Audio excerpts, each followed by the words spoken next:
Okay, I will teach you how to solve this logarithmic equations. Okay, number 1, logarithm of x minus 3 to the base of 4 equals 2.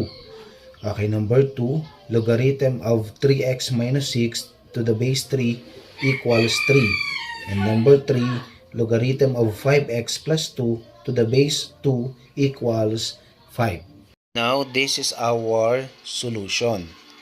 Okay, number 1. Anong gagawin natin sa number 1? Okay, i-bring down lang natin ang x minus 3 kasi our target here is to find the value of x.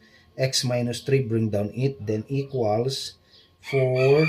We're going to change this logarithmic equation into exponential form to get the value of a known variable.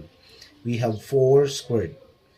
Okay, then x minus 3 equals 4 squared is 16. Then we have x equals 16. Transpose negative 3 to right side, we have positive 3. Okay, what will happen? X equals 16 plus 3 is 19. Therefore, the value of x here is 19. Okay, next, given number 2, bring down 3x minus 6.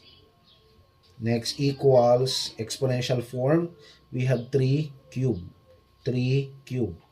Okay, since we convert this logarithmic equation into exponential form, now we're going to find the value of x. Simplify, 3x minus 6, copy. 3 cubed is 27. That is 3 times 3 times 3. Then equate. We have linear equation. 3x equals 27.